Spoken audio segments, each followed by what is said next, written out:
Good day everyone, my name is Nehemiah Ramos and I will introduce to you our research title, Acceptability Study of Running Poultry Supply. Background of the study. Livestock farming is a common business in our country. It is the rearing of animals for food and for human uses. It is in this business varieties of product are derived depending on what production the entrepreneur is in interest, capital ability to manage the project, and the demand for the product in the locality is taken into consideration. Poultry is the one of the livestock raising industries. It has been a popular due to increasing demand from the emerging businesses and increasing population. The poultry industry continues to increase demand. It has many advantages such as eggs, chicken, breeding and raising chicken, broilers for meat production. And may I call Miss Erica Watson to discuss to you the statement of the problem. Thank you so much for that, Mr. Ramos. And for our statement of the problem, this study aimed to determine the acceptability study of organic poultry supply. Specifically, it will answer the following sub-problems. Number 1, organic feeds is healthier than other feeds. Is the organic feed can sustain the healthiness of chicken? 3. Factors that affect the organic poultry supply in terms of A. Sustainability of organic feeds, B. Lack of poultry facilities, and C. Storage of organic feeds. Is there beneficially in using alternative feeds than ordinary feeds? Based on the result, what good in using organic feeds to buy the farmer in their poultry farm? May I call on Ms. Ponce de Leon to discuss the scope and the limitation? Thank you, Ms. Wanson, and I am Marlene Ponce de Leon, who will discuss the scope and the limitation and the research paradigm. And we're going to start with the scope and the limitation, wherein the researchers study focuses in the organic poultry feeds. And also, the researchers choose to give these survey questionnaires to the 40 poultry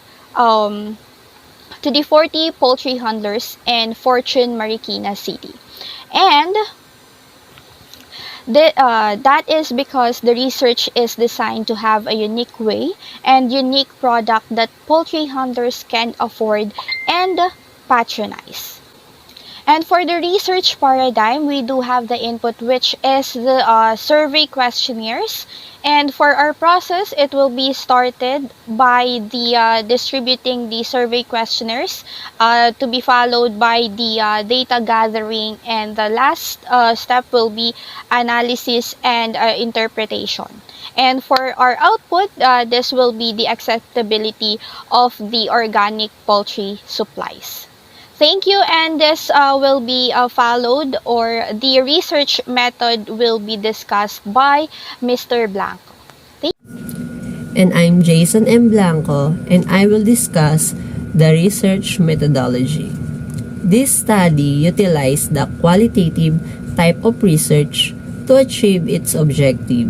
According to Prita Bandari, 2020, qualitative research involves collecting and analyzing non-numerical data to understand the concepts, opinion, or experiences.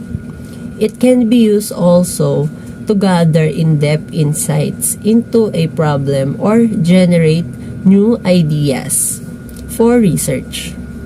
This means that qualitative can be used in the feasibility study that aims to test its initiative. We, the researchers, conduct a survey by using survey questionnaire to acquire data from the participants. This study focusing in the acceptability of organic poultry supplies that aims to help farmers or poultry handlers in their business in poultry and to know the alternative poultry feeds that will beneficial to poultry farmers or handlers. And for the sources of data and data gathering instrument will be discussed by Ms. Martin. Thank you for that, Mr. Blanco. But before we proceed in source of data, I am Maria Teresa L. Martin. Okay, the source of data in this acceptability study were composed of 20 persons ages 20 to 30 years old and another 20 persons ages 30 to 40 years old. For the data gathering instrument, survey questionnaires, we gather data by using survey questionnaires given to the respondents to gather their personal preferences. In this process, we find it easy and reliable. The researchers use a checklist format. These questionnaires are given to 40 respondents, which are all in Tagalog languages. And next is interview. The proponents will interview relevant people in order to answer questions in addition to the information gathered by the survey questionnaires. And next is we conduct a research. The proponents use the information from the internet as a resource of our research as well as the location of the business that can help the study. I am Christine Abigail Mateo and I will be discussing the data gathering procedure. On the first bullet, the data for this research were collected using a survey questionnaire. On the second bullet, the survey was created using suitable questions modified from related research and individual questions formed by the researcher. On the third bullet, the researchers choose and provide a survey questionnaire to the respondents to know the customer preferences on organic chicken and the availability of it. And for the last bullet, the data gathering procedure administering the survey questionnaire of the adult ages 20 to 40 years old respondents in Marikina City.